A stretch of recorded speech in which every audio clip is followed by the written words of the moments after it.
Presented by DD Production House, Sakri. DJ Narad Madhesi तेरा बोल तेला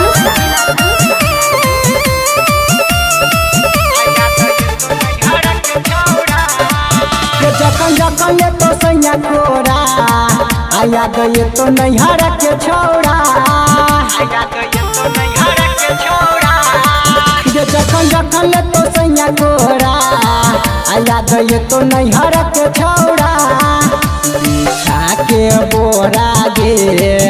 लेने रहौ तोरा गे छोड़ गेला दोसर के ओरा आया गए तो नैहर के छोड़ा जखन जखन ले तो सैया कोरा आया गए तो नैहर के छोड़ा डीजे नारद मधेसी तेरा बोल तेला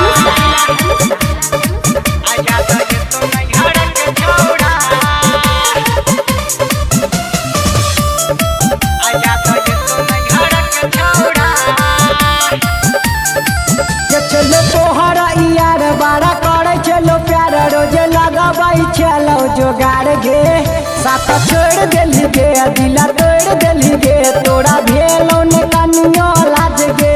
चलो तोहरा यार बारा करे चलो प्यार रोज लगाबाई चलो जोगाड़ गे साथ छोड़ दिली गे दिला तोड़ दिली गे तोरा भेलो ने कनियो लाज गे छौड़ा चलो हटा काठा गे मार चलो झुमा चागे देने चलो पायल जोरा जोरा आया गए तो नैहर के छौड़ा जखन जखन ले तो सैया कोरा याद गए तो नैहर के छौड़ा आया गए तो नैहर के छौड़ा आया गए तो नैहर के छौड़ा डीजे नारद मधेसी तेरा बोल तेला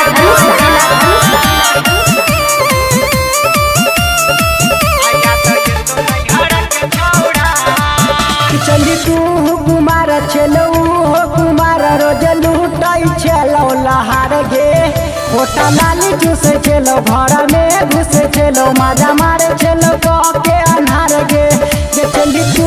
कुमार चलो हो कुमार रोज लूटाई चलो लहार गे होटा नाली चूसे चलो घर में घुसे चलो मजा मारे चलो के अन्हार गे छोरा धर्मेंद्र भलपटिया गे कि न देने चलो नथिया गे मुकेश जोते चलो के तकोला याद ये तो नैहर के छौड़ा जखन जखन ले तो सैया कोरा याद ये तो नैहर के छौड़ा जखन जखन ले तो सैया कोरा याद ये तो नैहर के छौड़ा बिछा के बोरा गे लेने रहौ तोरा गे छोड़ गेला दोसर के ओरा आया गए तो नैहर के छौड़ा जखन जखन ले तो सैया कोरा आया गए तो नैहर के छौड़ा।